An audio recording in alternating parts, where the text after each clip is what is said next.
Good afternoon from Oxford. I hope you're all healthy and happy and staying safe and sane in front of your computer screens.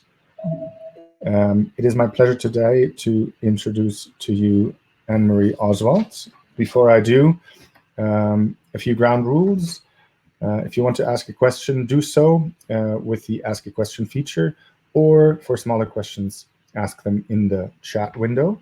That way, one of your fellow audience members will be possibly able to help you with those small questions. Anne-Marie will not be able to see either the questions or the chat window during her talk.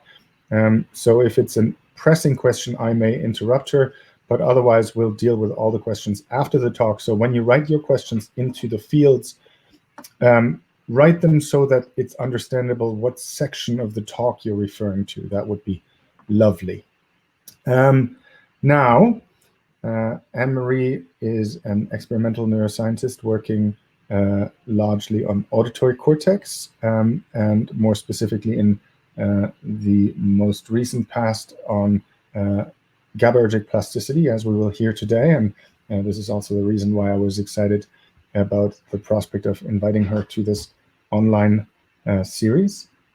Anne-Marie got her PhD in 2005, working on electric fish at the University of Ottawa, and then proceeded to work on a vertebrate system at NYU with Alex Reyes, and did a postdoc with him until 2008, and a second postdoc until 2012 at Carnegie Mellon, when she finally got a job as a professor at the University of Pittsburgh, where she has been, or still is, until just about now. Anne-Marie is about to make her move to the University of Chicago, where she will begin her position as an associate professor in experimental neurobiology in July. So thank you very much for coming today, Anne-Marie. We'll have a few one-on-ones after your talk is over. If any of you are interested in a one-on-one with Anne-Marie, we do have one extra slot, but otherwise you'll only be able to enjoy her talk starting right now. So thank you very much, Anne-Marie. The floor is yours. All right. Well, thank you for this invitation. This is really exciting to give this talk to so many people virtually. So this is my first virtual talk, so I will do my best, and I hope you enjoy it. Okay, so let's go here, PowerPoint, here, all right, and we'll do the pointer here. All right, okay. So as Tim said, I spent a lot of years working in the auditory cortex, working particularly in circuits and short-term plasticity. But I started to get really interested in mechanisms of long-term plasticity and assembly formation. And for that reason, I've since moved a lot of my work to the olfactory cortex. And so today what I'm going to talk about is mostly those studies in the olfactory cortex with a little bit of a foray into orbital frontal cortex. But we're going to go with the general overview of the roles of circuits and synapses and plasticity in the formation of neural assemblies. I'm just going to orient you where I'm coming from and where our lab kind of focuses. I'm really interested in how groups of neurons respond to certain stimuli. And so for most theorists out there, you're probably not you're completely aware of the concept of neural ensembles, and so I just want to give you a few definitions that I kind of go by for these, because people have different ideas of what an ensemble versus an assembly versus an engram is. So when I talk about neural ensembles, I'm going to just basically generically talk about groups of neurons that respond to the same stimulus. So if you have a kind of a network here, shown schematically, the red neurons respond to stimulus 1, the green neurons respond to stimulus 2, the yellow neurons might respond to both of them. And this doesn't require anything special, it's just that somehow they get activated specifically by stimulus 1 or 2. What I really want to understand is what underlies these kinds of ensemble representations. If you're recording from lots of neurons at once and you get a whole hundreds of them that respond to the same stimulus, why? Why those 100? And why not other neurons? And so that brings me to my next kind of definition that I want to deal with, which is neural assemblies. So neural assemblies differ, in my opinion, from ensembles because they are basically ensembles with specific connectivity.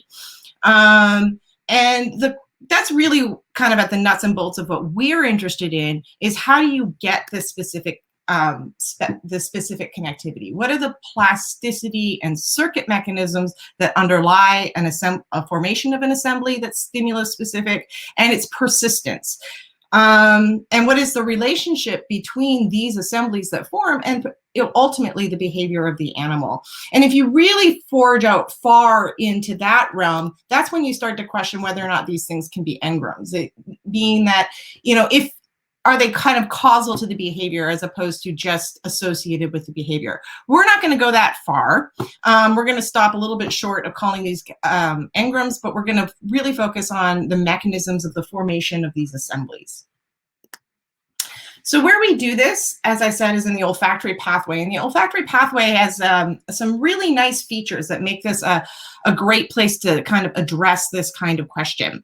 And so just to give you, those who are not familiar, an overview with how the olfactory pathway works. You have an odor that'll come in at the nose, something like, something delicious like cherries. The smell of those will activate a specific subset of receptors in the nasal epithelium. And then because of the way that the olfactory system is organized, each receptor is kind of specific in its projection to a specific location in the olfactory bulb. And so you can imagine that there's a specific location in the bulb that responds best to a cherry-like stimulus.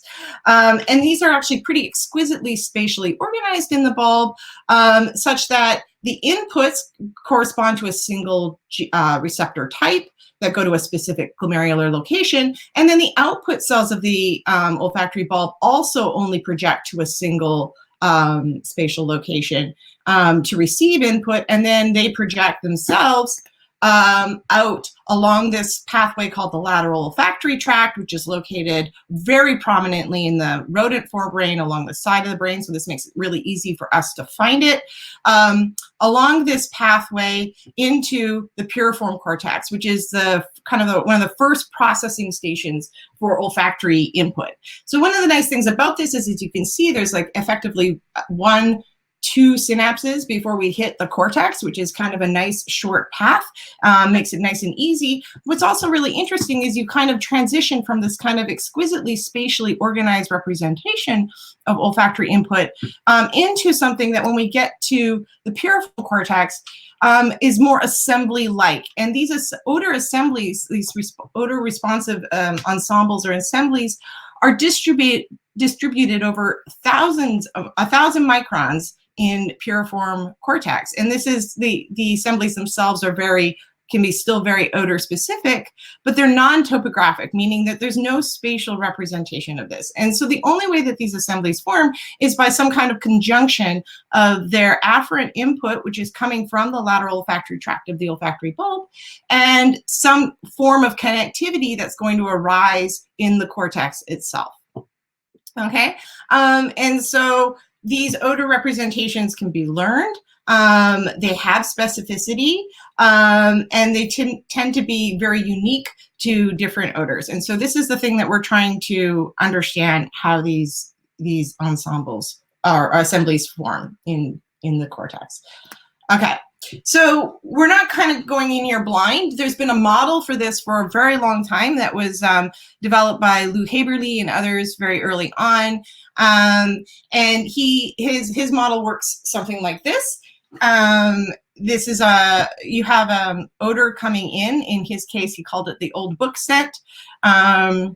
Do we even open books anymore? I mean, most of us read online, but I think some of us will still remember the smell of old books. You have afferents coming in bringing in that old book information, the idea being that those afferents make synapses onto the distal dendrites of the pyramidal cells in piriform cortex. And then those pyramidal cells will start firing action potentials. And those pyramidal cells actually also make an intracortical feedback loop onto all of the other pyramidal cells in piriform cortex, and the conjunction of this spike activity here with the afferent input coming in is a mechanism for associative plasticity, which leads to the formation of a stronger group of neurons, a strongly interwired group of neurons called, which I'm going to loosely call the old book assembly. And now these neurons will fire even if when you smell an old book again, but it smells slightly different. Maybe one of the inputs is less strong. If that isn't, this would be considered a degraded input. And if the other inputs are still sufficiently strong, by virtue of strengthening these synapses here, just the firing of maybe these two neurons would be sufficient to pull this third neuron back in, and you get this kind of perceptual stability of the old book smell. And so this is not, again, not super new. I mean, it's consistent with everything that Donald Hebb proposed way back in 1949, and basically the concept that cells that fire together wire together. And so I think this has been the standard model for how piriform cortex and a lot of other cortical structures function to form these assemblies. But there's still quite a few open questions that we wanted to address with just dealing with this model. And so our open questions kind of go, and I'm going to go through the series of our questions throughout this talk. So this is going to be kind of a talk outline. So the first question that we want to ask specifically is, are these recurrent excitatory synapses within assemblies actually strengthened by learning an odor? So if an animal learns a specific odor task, will these synapses become specifically strengthened? And second, will they be specifically strengthened within an assembly, or is it just kind of a general strengthening? Again, this has been to some extent first addressed by Edie Barkai's group, who has at least been able to show that generically these synapses, these intracortical synapses, get stronger, but he's not been able to show yet assembly specificity, and that's really where we wanted to go. So we wanted to start off with, are we creating specific odor-specific assemblies that are wiring together that can be then reliably reactivated in the face of a degraded input? So that's our first thing. The second thing we're going to investigate throughout this talk, or I'm going to talk about here, is what is the role of inhibition in this?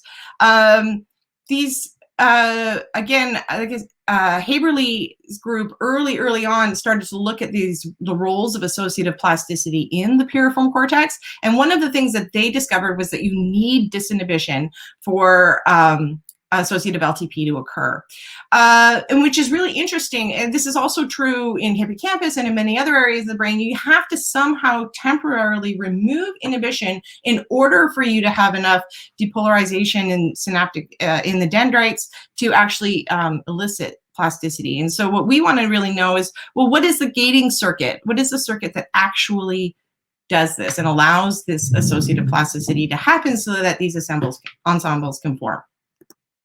And then the third question that we're going to go and ask, and I think this is perhaps the most interesting question here, and it was something that I think actually Tim and Helen Barron and Tim Behrens and many other people have kind of started to propose this idea of an inhibitory engram. The idea being that if you're going to enhance an assembly of neurons by increasing excitation, that there seems to have to be some kind of comparable inhibitory plasticity that has to go on in order to keep this network not only from running away and having runaway excitation, but also to stabilize that network, and so that it is itself persistent to ongoing degradation.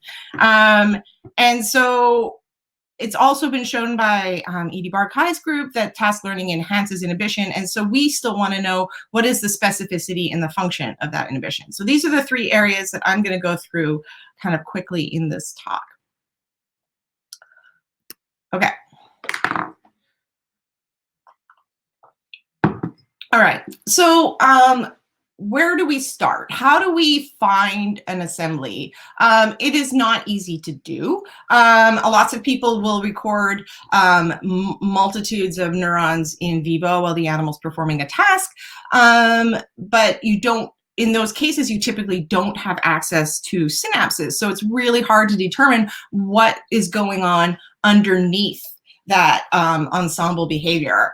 And so we decided to go with the tagging neural assemblies approach, which, and the mechanism that we use are what's known as these trap mice, which are a special transgenic line that do targeted recombination in active populations. There's 2 versions of these mice.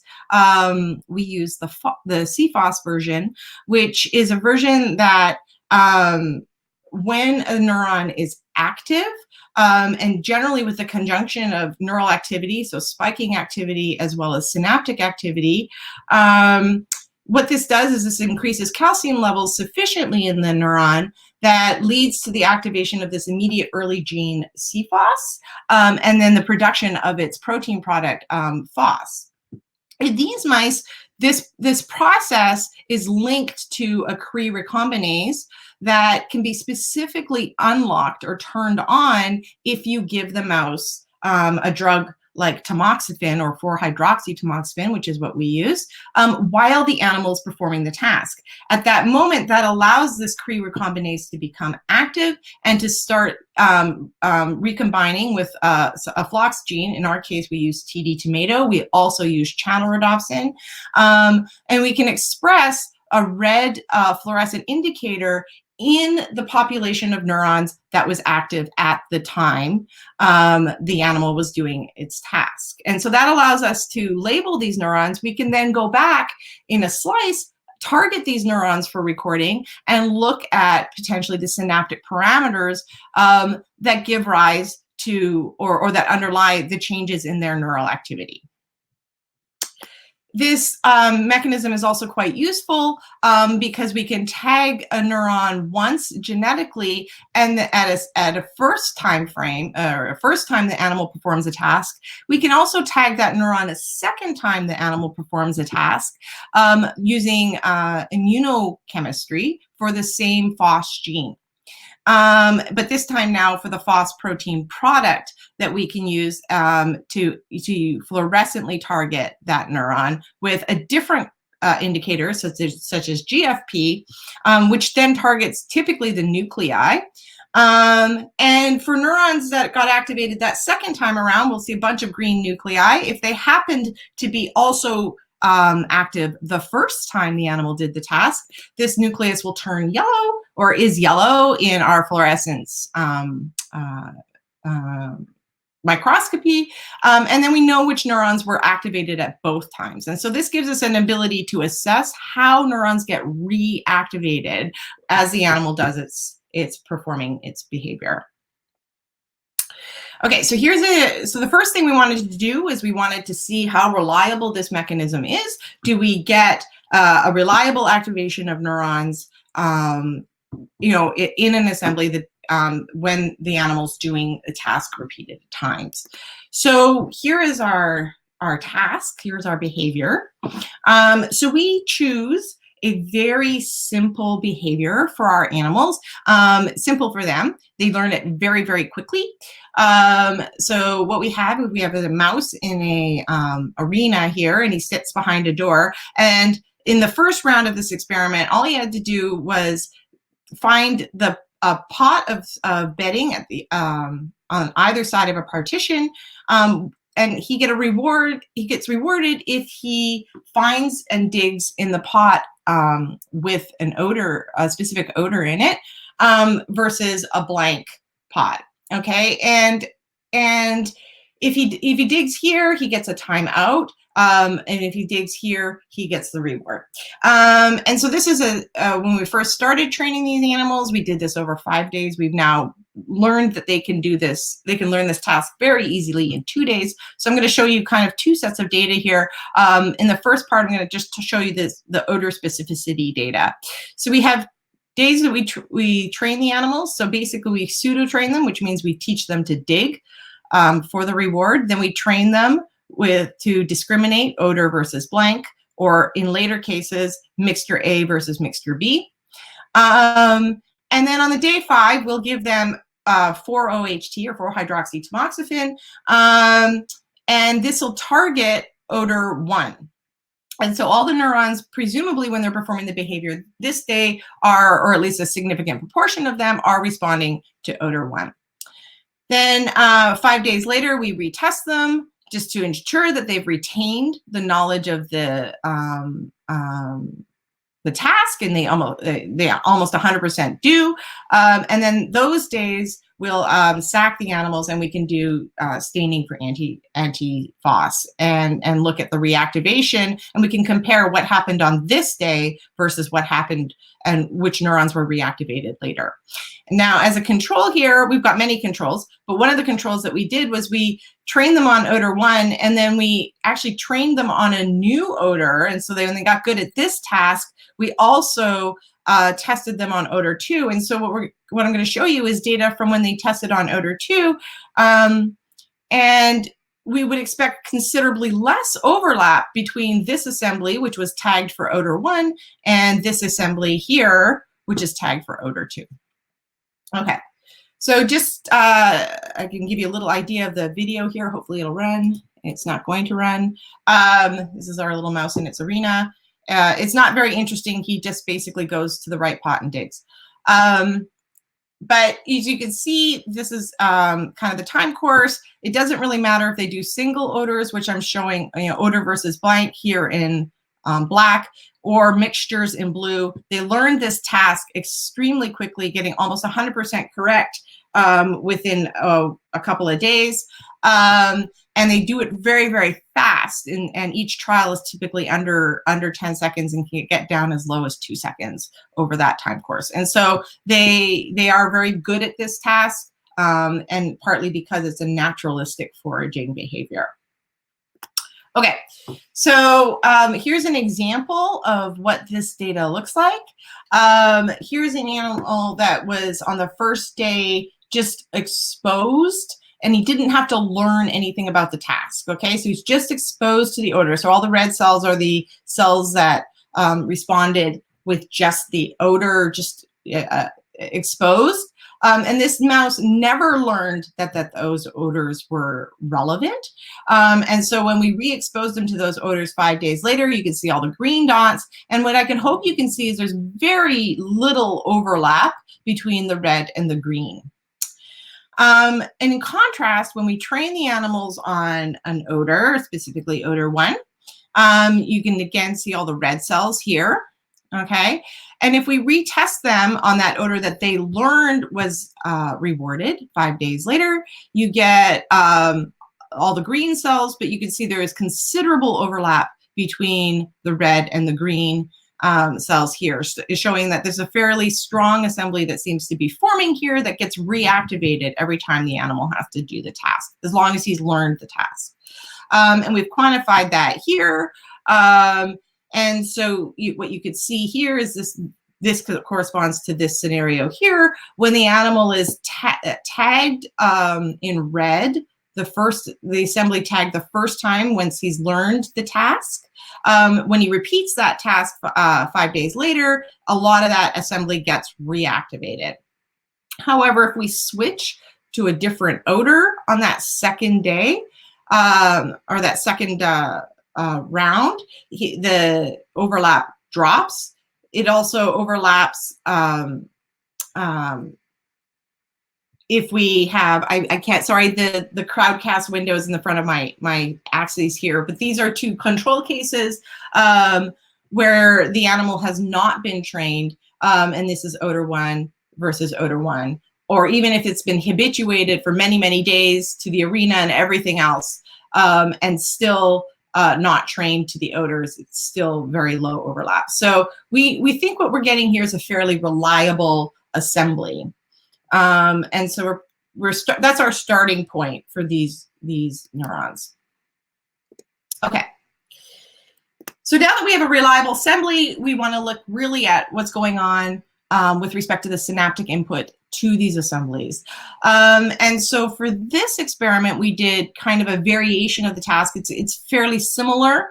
However, there is a small difference in that, first off, we tag the assembly on the same day that these animals learn the task. And so all of the tagging corresponds to all the neurons that were active over the course of the day that they were learning the task. Of course, they still reach 100% by the end of the day, and so they've really learned this task. The other thing that we do a little bit differently here is that we use a mixture, and what they have to do now it's a slightly harder task where they have to distinguish between mixture B and a little variant of mixture B, which has a little extra component in it. It's still a pretty easy task for them to do, so they still learn it pretty quickly, but just a little bit more challenging. And we do the same thing. They learn the task, we tag the assembly, 5 days later we'll retest. We even retest 10 days later, they still retain the task. And then on the 11th day after that, we will record from these neurons. For the control case in this scenario, they just get exposed to the two odors on the first day. They're exposed again at day 10, and then we record.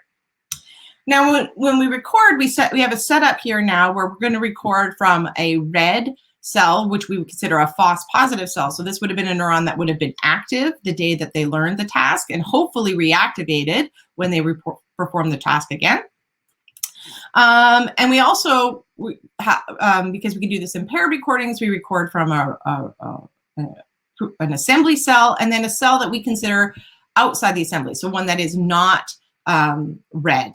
And we do a lot of effort here to make sure that when we record these neurons, we match them for things like input resistance, so that the differences that we're seeing here, we think are corresponding specifically to synapses and not the properties of the neurons themselves. And the first kind of experiment that we did was to record from these pairs of neurons while we stimulate the intracortical pathway in a slice. And this is really easy to do. The intracortical pathway is very obvious. It's very easy to specifically stimulate it with an electrical stimulating electrode. So that's all we do is we drop an electrode in here, and then we record the synaptic inputs onto pairs of these cells, okay? And what we find is in the control case, or animals that were just novelly exposed to odors and they weren't trained to recognize that odor led to a reward, we find that there's really no difference in the strength of these intracortical inputs onto these neurons. However, in the trained animals, what we do find is that these red cells, the presumably assembly neurons, are actually getting considerably stronger input from the intracortical pathway than the non-red neurons. And we've just quantified that here. And you can see right here, the novel neurons, if you compare the ratio of the PSP amplitude in the red cell to the non-red cell, in the novel case, that ratio is pretty close to 1, meaning they're not that different. In the trained case, it's significantly greater than 1, meaning that the red cell almost always gets a much stronger input than the non-red cell. Okay, so this would imply that the neurons within an assembly get much stronger intracortical input than the neurons outside of the assembly. However, there is a caveat here in that when you're stimulating this pathway here, you're stimulating the axons of both assembly neurons and non-assembly neurons. So this still doesn't really tell us which neurons are contributing to that stronger input. So we had to go one step further for this experiment. And what we did was we prior to the animals learning the task, about 20 days prior, we injected them with a virus containing channelrhodopsin. What this does is once they've learned the task and we tag these neurons, a subset of these tagged neurons will, because this is a Cre-dependent channelrhodopsin, will start to express channelrhodopsin. The non-assembly neurons, the ones that do not that are not active at this time, will not have FOS, will not have Cre, and therefore do not express channelrhodopsin. So this is really expressing channelrhodopsin specifically in these active neurons when the animals have learned the task. We have to do one more variation of this experiment here. Instead of tagging the assembly on day 2 when the animals have learned the task, we tag it the next day. And this is so that they only do the task with the target or the rewarded odor. So basically what they do is they only ever get the rewarded odor, and they only ever get rewarded on this day. So it doesn't matter which pot they choose, they always get it right. So they think they're geniuses, but we get 100% correct here, but we're also 100% tagging only the AB assembly here. We then give many, many days for channelrhodopsin expression to happen. It takes about 10, which is why we have to take our retests and recording out many, many days. But it also shows that this is a persistent effect, that these synapses will potentially stay strong for a very long period of time after the animals have learned the task. Okay, so this is how these experiments will go. We go back to targeting our recordings to these red and non-red cells, and we're very careful to choose cells that do not express channelrhodopsin, and this is the benefit of using a viral technique, because not all cells do express the channelrhodopsin, but all the cells in the assembly will express this red target, so we can record from a red and a non-red cell while we shine light on the slice and activate this population of red and green pyramidal cells, which are now part of the assembly. And then we no longer have to stimulate in this non-specific way. So now our synaptic inputs are becoming very specific to neurons that are within the assembly themselves. So when we go back and repeat this experiment again, what we find, thankfully, is that in trained animals, in particular, again, the red cells get much stronger input from these channelrhodopsin positive cells of the assembly in the trained condition over the non-red cells. Whereas in the control condition, again, these are not different. So these are animals that did not learn the task. And again, what we see is a very strong ratio for the red cell. In trained animals, you have considerably stronger synapses in the trained red assembly versus the non-red assembly. And again, in control, it's at near 1, meaning that they don't differ. Okay, so to end this first part of this talk, we asked the question at the beginning: are recurrent excitatory synapses within assemblies strengthened by training? And our answer is yes. There's a high specificity for synapses between co-activated neurons when the animals are trained to do a task, and that assembly is a very reliable assembly that gets reactivated. And highly likely due to this strengthening of synapses within the intracortical circuit. So that brings us to the next question, which is basically, how does this happen? And so we know that there's an associative plasticity that happens in this pathway when you have co-activation of the afferent and the intracortical pathway. But we also know that there's a lot of inhibition in the circuit, and so we need some disinhibition. So how is this associative plasticity, how does it happen? And what are the circuits involved? Okay, so this is our next question. So again, as I said, I've shown you that training enhances this intracortical pathway here, and this is also the one that undergoes associative LTP. So this is just a reminder of that very first result. So if you stimulate this pathway in our trained animals, you will get this effect where you get these stronger synapses. So now I'm going to talk about how these stronger synapses happen, a mechanism. Okay, So again, I'm kind of building on some old work that was done in Lou Haberly's lab, who showed associative plasticity in these synapses. First showed these. And the way he did this was by strongly stimulating the afferent pathway, this lateral olfactory tract that's coming from the olfactory bulb. It's stimulated with a theta burst stimulation. And what this simulates is the patterns of inputs that are coming in along the breathing rhythm for these mice. And basically information comes in little packets, little bursts of activity that are coming down these axons from the mitral and tufted cells in the olfactory bulb. Okay, so this is very strongly mimics how inputs are coming into this circuit. And then at the same time, what he did was he stimulated layer 1B, which is the intracortical pathway, relatively weakly, but well-timed with these bursts, implying that neurons that start to fire at the same time these inputs are coming in can start to have synapses that will strengthen. Okay? And they basically showed that when they did these pairings in the presence of APV, which is an NMDA receptor blocker, you don't get LTP. If you just drive the strong pathway with theta burst stimulation on its own, or the weak pathway on its own, you also don't get LTP. However, if you do a pairing of these two at the same time, would be the induction process, you get a very strong potentiation of this layer 1B pathway, or the intracortical pathway, provided you don't have provided your NMDA receptors are active.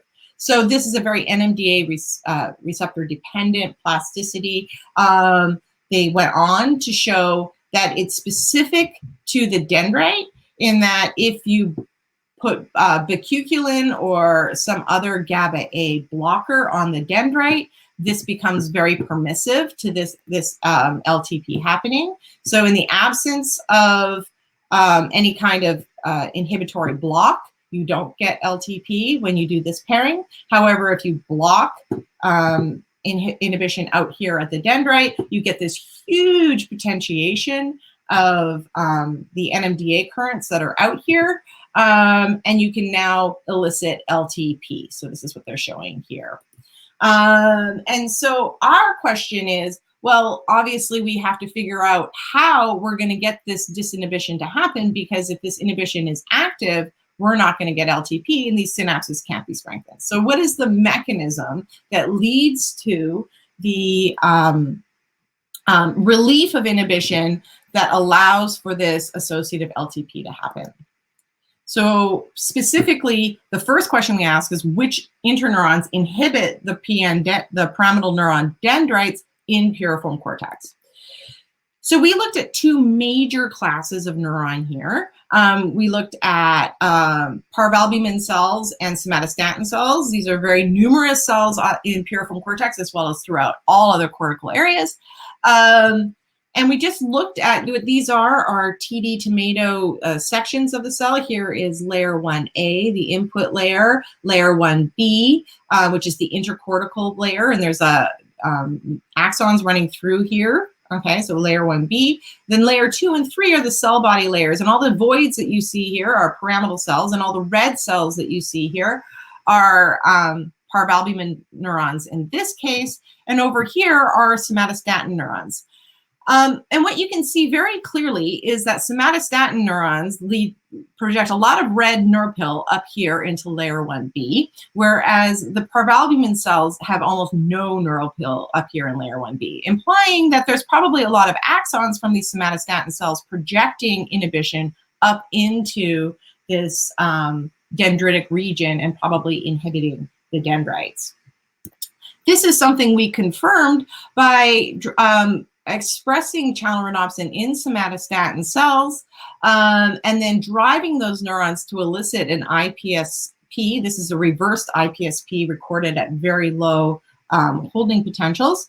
And so it's going the positive going direction here. But what you can see is in the absence of blocking inhibition by just picospritzing a little bit of gabazine, a GABA-A blocker on the dendrite, you can see a very strong IPSP. The second we put this gabazine on the dendrite, this gets cut down to almost to less than half. So a very significant proportion of the inhibition that's coming in at the dendrite is coming from these channel rhodopsin positive SST cells. So we kind of did the same experiment to some extent as Lou Haberle did. We drove induced LTP using this strong and weak pairing of layer 1A and layer 1B. And we did it in the absence and then in the presence of gabazine. And what you can see is that you get a very, very strong potentiation of this LTP in the cases when you have dendritic disinhibition. And if we don't have dendritic, if the inhibition's intact, we don't get anything at all. Okay, and just what I'm noting here is we did this in exactly these animals. And so we know that the inhibition that's being blocked is the SST-mediated inhibition. So our next step then was to just, instead of using gabazine, just to shut off the SST cells while we induced LTP. So this is what we've done here. Here's an example of an SST cell that fires very strongly when we do this theta burst stimulation of layer 1A, but we're basically able to turn this cell off if we shine greenish light on it, because this cell expresses archirhodopsin, which is the hyperpolarizing optogenetic protein. So we turn the cell, SST cell off. If we do that and try and induce LTP again, we actually, again, will get LTP if we've turned off the SST cells. This is the same NMDA-dependent LTP because we don't get it if we turn off SST cells and yet block NMDA receptors with APV. So this is pretty strong evidence that SST cells are, at least in part, the interneurons responsible for gating some of this intracortical plasticity. But this is just kind of passing the buck, because we need to know is how are the SST cells themselves inhibited? So throughout the cortex, there is a group of neurons that express vasoactive intestinal polypeptide that have been noted as ones that specifically inhibit somatostatin cells, and in some cases PV, and it's not really clear if they inhibit pyramidal neurons. But there seems to be a specific inhibitory neuron circuit that that could potentially inhibit SST cells or somatostatin cells. These circuits, these neurons, these VIP neurons, are extremely numerous in piriform cortex, although we don't know exactly what they're doing. And so what we did was we just took a look and asked whether or not VIP cells inhibit SST PV or pyramidal neurons in piriform cortex. So we expressed channel rhodopsin in VIP cells, and then we drive those cells with blue light while we record from SST, PV, or pyramidal neurons. And indeed, what we do see is that VIP cells very strongly inhibit SST cells, in fact, more strongly than they do inhibit PV cells or pyramidal neurons. Although we were surprised to find a significant proportion of pyramidal neurons do receive VIP input, which is a little different from what's been shown in other cortical areas, although we think this might have something to do with how we recorded compared to others. And we recorded these with very high levels of QX. So we really shut down these pyramidal neurons. And so my suspicion is that these are exceptionally weak inputs that we were only able to amplify. But the point being here is that the SST cells are very, very strongly inhibited by VIP cells. The next question we asked is whether or not they could be inhibited during the course of a tetanic or a theta burst stimulation. So we pulsed the blue light onto VIP cells at the same theta burst frequency as we would if they were being activated during LTP induction. And sure enough, inhibition is quite strong and quite steady in these SST cells. Moreover, if we record from an SST cell and let it spike while we're doing theta burst stimulation, you can see that under control conditions, the SST cell spikes just fine, and so would be strongly potentially inhibiting the neuron during theta burst stimulation. However, if we turn on this light now and activate VIP cells, the SST spiking drops down to almost nothing. So we do have the potential here for a strong disinhibition. So this came to the last point is if we just drive VIP cells with this theta burst stimulation, will we be able to disinhibit the dendrites enough to induce LTP? And the answer is yes. If now we drive VIP cells during this strong and weak pairing of layer 1A and layer 1B, we do get a very strong LTP in these pyramidal cells. And again, this LTP is blocked by the application of APV, even if the channel rhodopsin cells are active. So this is still this NMDA dependent LTP. So this gets us a very interesting point. Like now I've kind of just passed the buck again to the VIP cells. And so what activates those cells? Sorry, I should summarize here. We do think that activation of a disinhibitory VIP SST PN circuit gates LTP at this intracortical pathway. Okay, so the question is, like I said, I passed the buck. Who inhibits VIP cells? So it's interesting, if we look at what happens during theta burst stimulation to VIP cells themselves, they are not strongly activated when inhibition is intact. And so these guys, because they're not strongly activated, this would explain why in control conditions, we do not get LTP. So some other, we've artificially activated them here with light, but some other thing has to get these guys going in order to really for these guys to be the true gate. So these are kind of ongoing questions that we're asking in our lab. We think that there's two possible ways that the VIP cells are getting activated.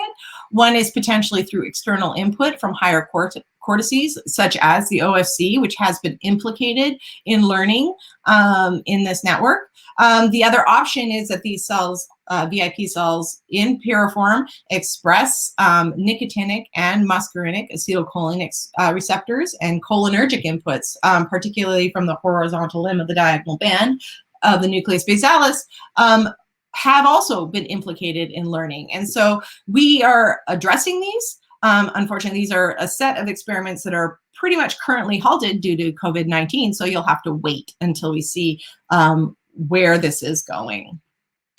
Nonetheless, we do think that there's a major role for inhibition here in gating plasticity of assembly neurons, and it specifically does require activation of a disinhibitory circuit. We believe this is a VIP SST PN circuit that gates this LTP at intracortical synapses. Okay, so now we're on to our last section, which is the role of inhibition, and if inhibition is also plastic. It can play a role in gating excitatory plasticity, but is it plastic itself? And for that, we're going to return to this original experiment that we did, which was to look at trained and untrained animals, and that's the assemblies of trained and untrained animals. And we're going to go back to stimulating this intracortical pathway. And we're going to do this at two different holding potentials. We're going to do this at -70, which is where we can look at excitation. And we're going to look at +30, where we can look at inhibition. Okay. And what we did was we compared this in control animals. So we record from our red and our non-red cell. And so here's a recording from a red cell and a non-red cell, and a control animal. So this is, again, an animal where they did not learn any relationship between odor and reward.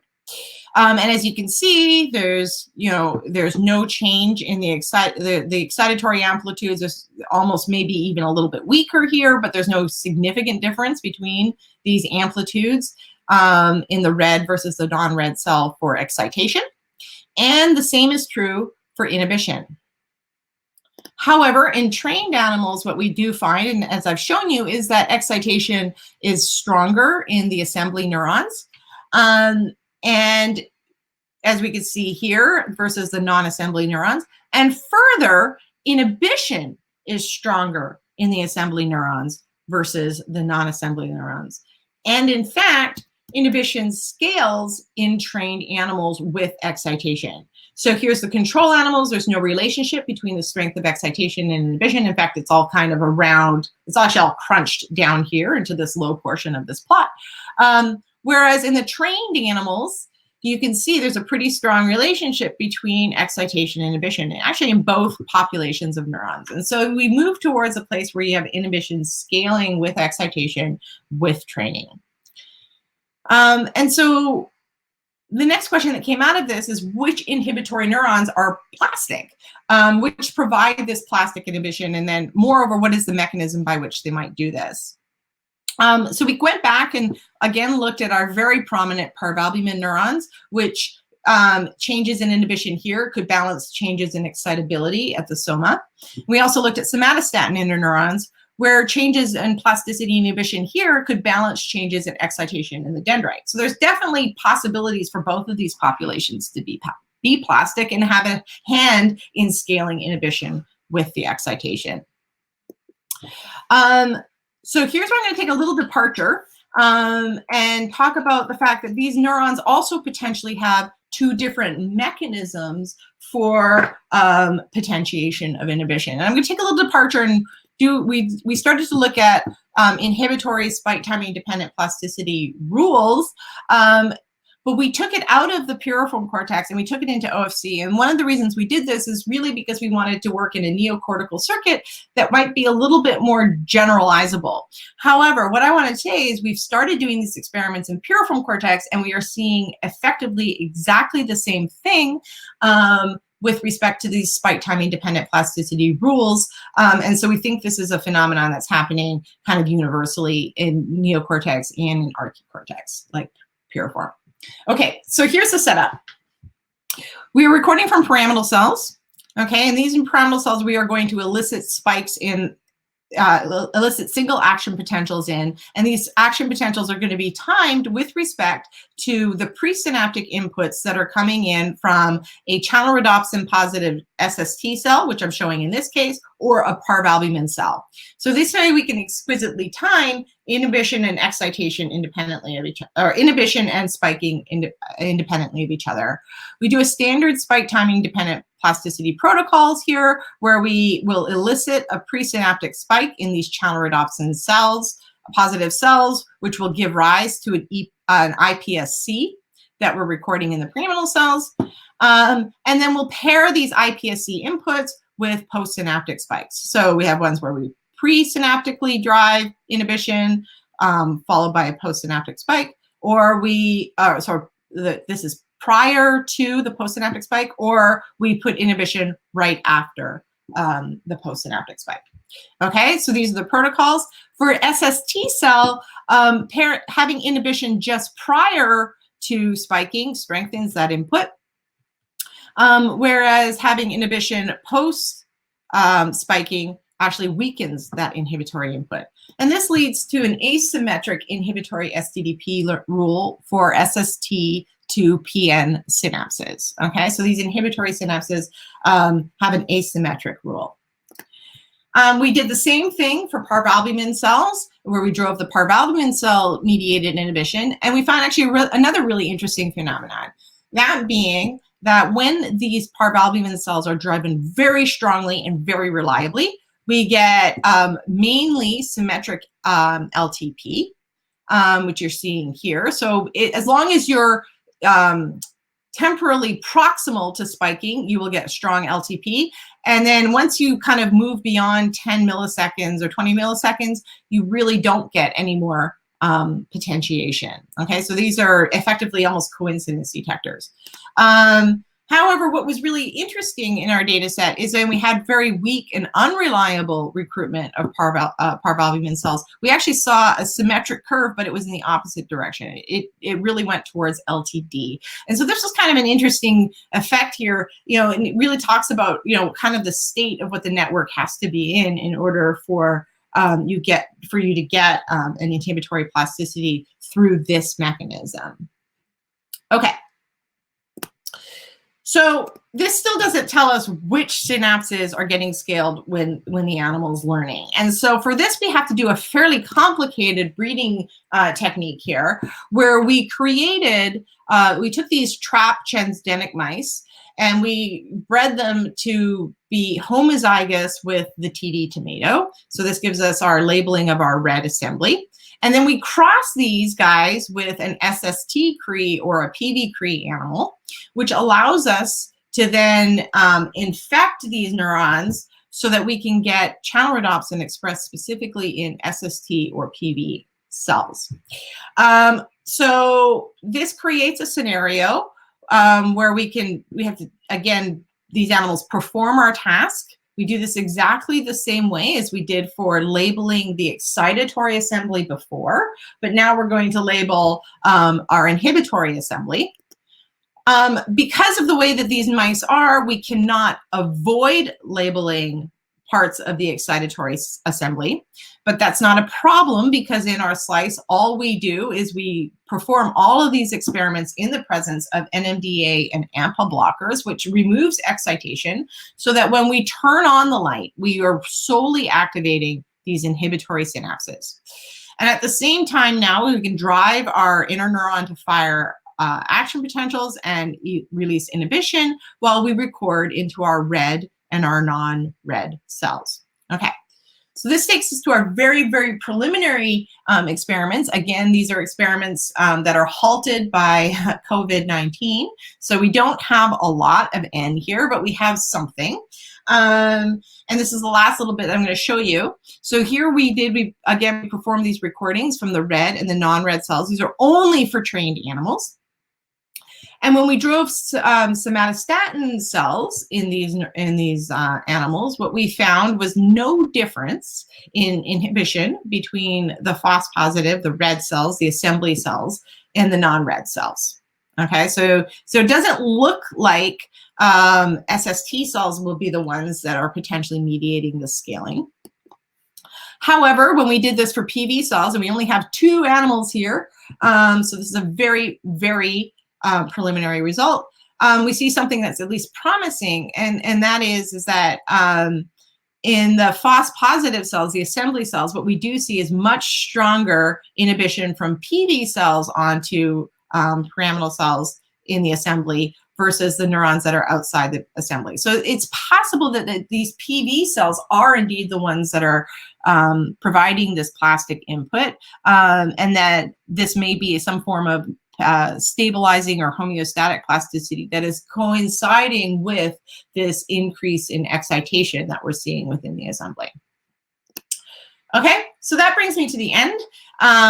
We're answered our last question to some extent. This has still got a lot of ongoing experiments, but we can show that inhibition does scale with excitation in the ensemble or assembly neurons following training. We know that there's probably some differential roles of SST and PV cells because they have different inhibitory STDP rules in OFC, and now we're confirming this in piriform. And so far, our preliminary results at least suggest that parvalbumin-mediated inhibition may play a role in stabilizing this enhanced excitation. Okay.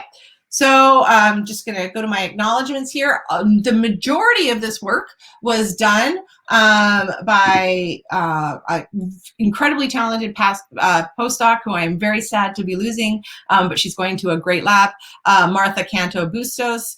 The ongoing inhibitory plasticity work will be picked up by my graduate student, Catherine Friesen, and she's been working on this project so far. Sam Meehan and Connie Bassi, who have done almost all of the behavior work that we've seen here. Sam did all the behavior work plus the FOS staining. Connie did all the mixture behavior work and did a lot of the viral injections for Marta and Catherine. And Connie now is also a graduate student at the University of Pittsburgh. Sam is moving on to be a graduate student in the University at Oregon, University of Oregon. I didn't mention the work, but we have a lot of collaborations going on with Brent Doiron's group, specifically with Hannah Boss on inhibitory stabilization, and Fareshta Lagzi, who is working on the STDP part of this project. And so if you want to know about those studies, you're going to have to invite Brent to give the talk. I want to thank my funding sources. And I just want to say, as Tim pointed out, I'm moving to the University of Chicago. We start July 2020. I'll be in the Department of Neurobiology, as well as the Grossman Institute for Neuroscience, Quantitative Biology, and Human Behavior. It's a great circuits group, and I'm super excited to be going there. And I just want to let you know, if you're interested in these kinds of projects, we are going to move them in vivo, as well as continue the in vitro analyses. So if you're interested in this kind of work, please contact me. We are also going to be working a lot more towards the orbital frontal cortex and expanding those projects. So not just olfactory, piriform cortex. And of course, any work in my lab has extensive collaborative computational experimental opportunities. And there we go. I'm all done. Thank you very much, Anne-Marie. Okay. And I don't even know how long that was. Okay. That was perfect. It was exactly 60 minutes on the nose, so lovely, right on time. We have a few questions. I'll try to read those to you. Why do you think the training might be required for more robust assembled plasticity as opposed to just passive exposure? From DW. So why do I think that? I mean, it's empirical. It was what we found. Why do we think that this is required? I think one of the interesting things I think is that the piriform cortex, and I think there's some really good work out of Richard Axel's lab that shows that the ensembles have the capacity to retrain over and over and over again. And I think this allows you to kind of potentially offload some of the circuit or some of the memory, I guess. And however, if you reinforce like we did, you'll get these kinds of longer lasting assembly representations that go with strengthening and really do depend on these synaptic couplings. These are multiple mechanisms potentially. So I think for the experimental approach we took, this is what we needed to do. And I think this tells you the capacity of the cortex to do this. Whether it always does this or this is the exact way it does this is always kind of an open question. All right. I invited the next question asker onto the screen. Yeah, I can't see them, so. I think they're coming. So it seems that piriform cortex neurons response to an odor has very large variability. For mice without training, is there very little overlap when it responds to the odor at day 1 and day 10? This reminds me of recent work by the Richard Axel lab. They also report drifting in representation in PCX. Yeah, so there's definitely, yeah. So this is kind of the experiments that I was referring to. There's definitely drift. One of the drawbacks of this system for labeling and relabeling assemblies is that it kind of requires FOSS, which is also in some ways implies that there's additional synaptic learning going on.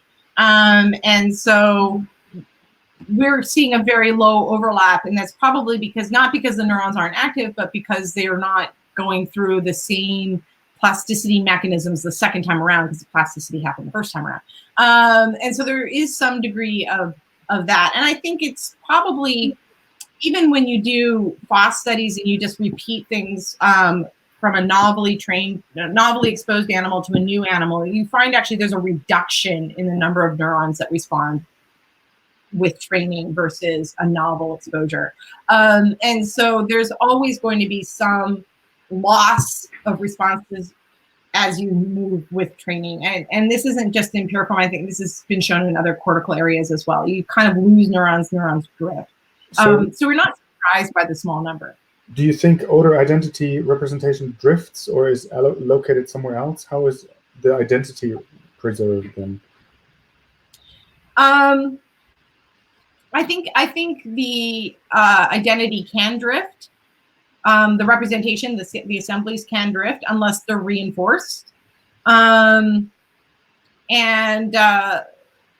what we're seeing is probably some effect of reinforcement. But what the exact identity is, I think to be truthful, I think we even see some of this drift in hippocampus with some of those assemblies as well. So I don't have a good answer for that yet. I've had lots of discussions with the people at Columbia about that. We're still working to resolve the two. They seem to be two separate kind of data sets and entities. Maybe another follow-up question. How many neurons do you observe in your assemblies in total and as a % of the number of observable cells in your experiments? Okay, so the ones that get reliably reactivated tend to be on the order of about 20% of the total activated cells between the two time points. Ours, that's a little bit high. They get actually much lower numbers in, say, hippocampus for a very similar experiment. They can be as low as 8 to 10%. And still yet, when you drive those neurons, you can elicit behavior. We would like to ensure that we can do that too. We haven't done it yet. So the question becomes, what is the minimum number of cells that you need to reactivate a memory or an identity? That hasn't been established yet in piriform. I know that Alex Fleischman's group does have some similar experiments where they've re-evoked fear behavior by doing this, but there still hasn't been a quantification for how many neurons are needed for that.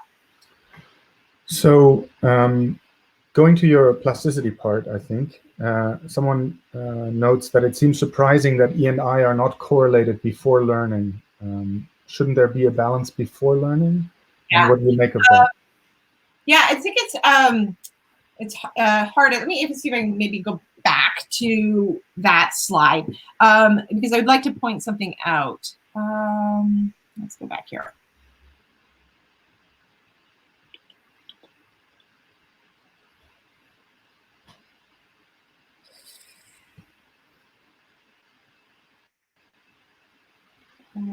Far back. Okay, here. Okay, so let me go back to this slide. So what I want to point out here is, and it was that bothered me too. And what we need to do is we actually need to replot this plot all on the same plot.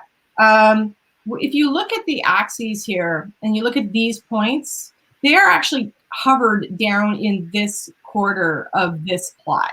And so in fact, they probably are quite balanced with each other. And if you can't see your pointer anymore for some reason. Oh, sorry. Let me just turn it on here. Pointer. Let's see if I can. Can you see it? Yep. Okay.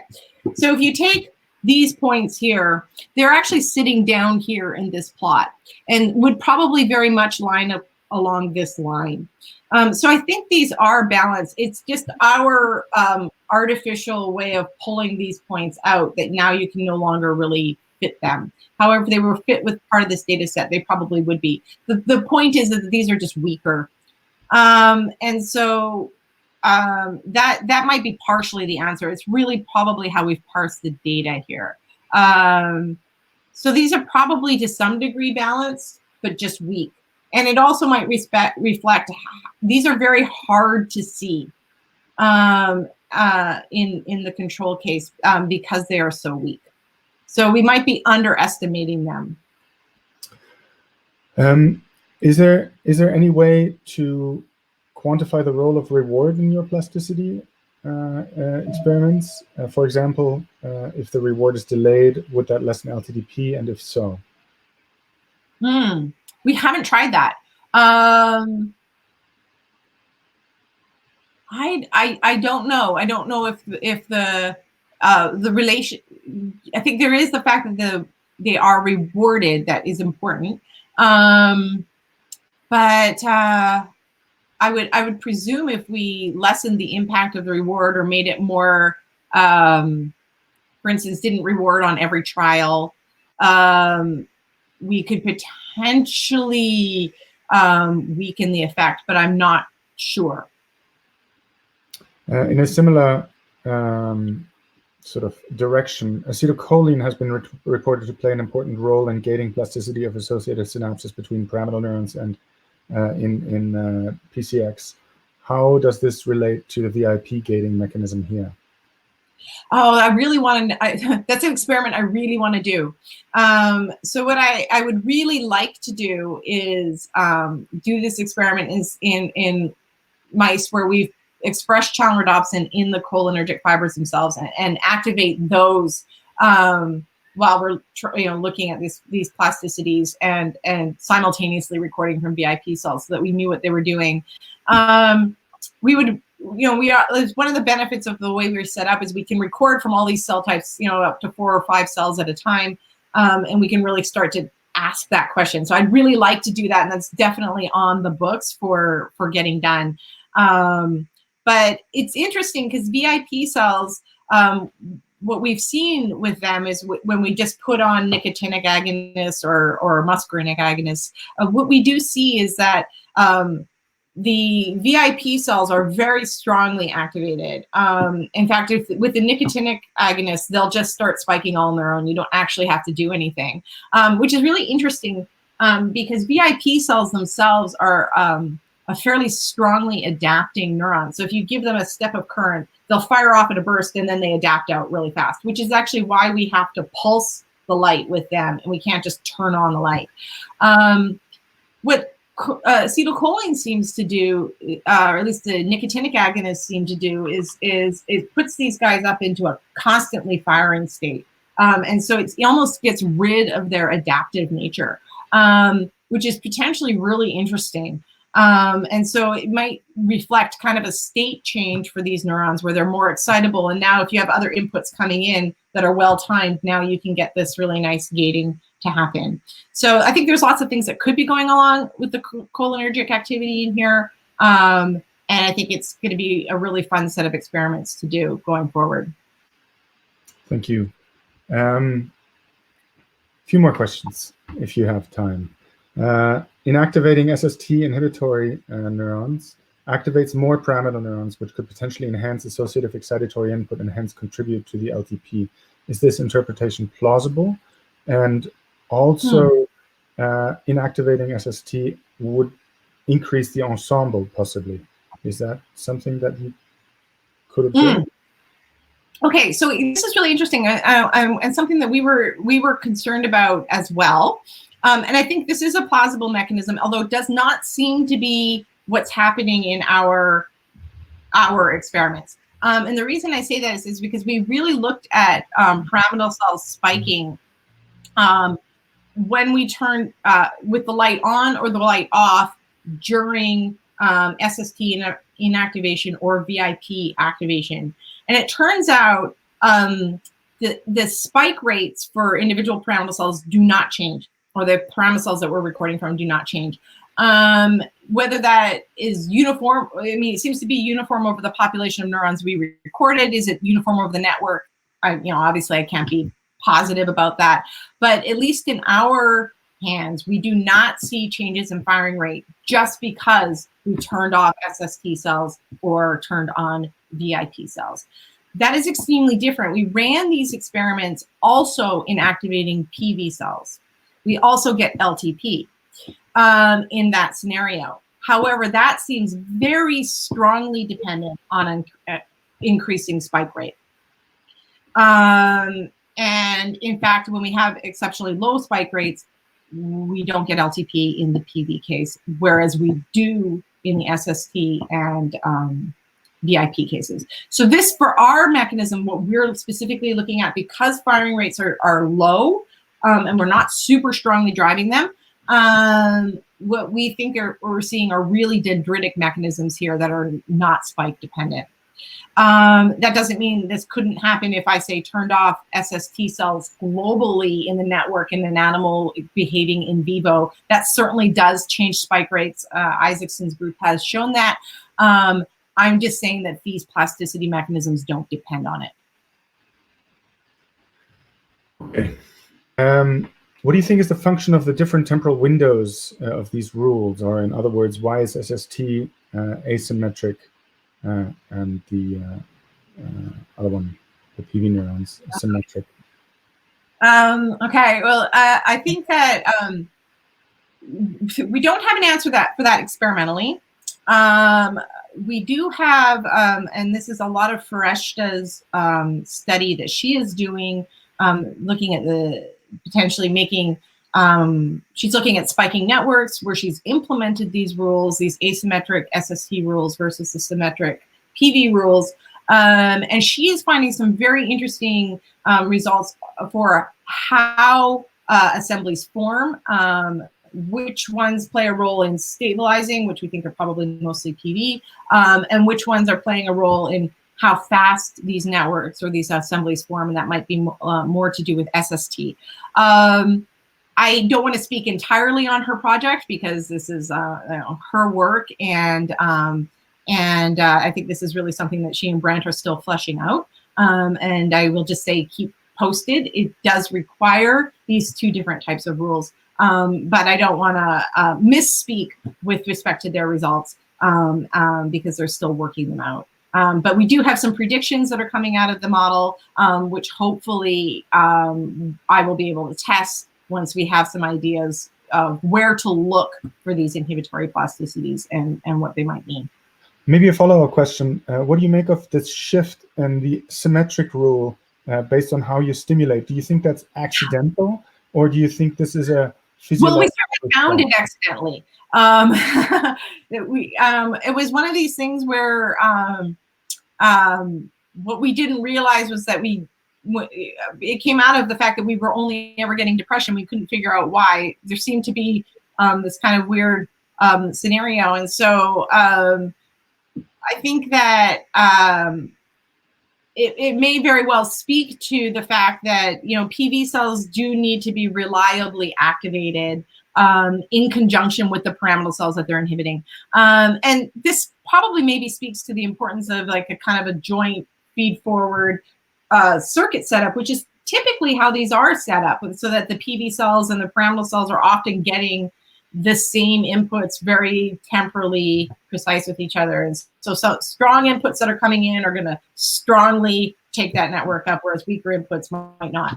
And so maybe this is just, how the network wires. And is this solely presynaptically controlled, or is there a postsynaptic component to that control?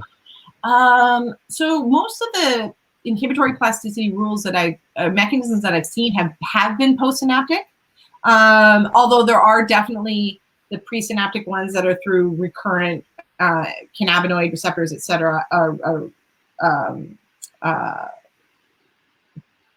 lost the word. When it goes from the postsynaptic side to the presynaptic side, that does change presynaptic features. We haven't looked at those mechanisms yet. And I'm a little bit leery of foraying that deep into that world of the mechanisms themselves. I might not unless it's necessary. Okay. So, two more questions. PV neurons are thought to be involved in shaping precise spike timing, given their somatic location. Is it possible that increase in PV inhibition is necessary to ensure precise spike timing as the amount of excitation increases? Absolutely. I think that is absolutely the case, for sure. Okay, last question, technical question. Which dose of 4-OHT are you injecting and how long before odor presentation? 10 mg per kg, and we're doing it a half an hour before. They get a rest for half an hour, and then it should stay in their system for about 6 hours, which is part of the reason why we went to single day training and stuff, so that they're exposed to the task, the odor, and the room for the total of that 6 hour period, while 4-OHT is kind of the strongest in their system. All right. With that, I think you're off the hook, Anne-Marie. Thank you very much again for a wonderful talk. After I finish the broadcast, I will send you a Zoom link for your one-on-ones. But before that, thank you again to the audience for coming, to you for giving such a wonderful talk. And don't forget to follow us on Twitter at Worldwide Neuro, or subscribe to the email list for future talks. We have more exciting talks coming up in the next few weeks. Check us out on worldwideneuro.com. With that, thank you, Anne-Marie, and have a wonderful afternoon. Thank you. Bye.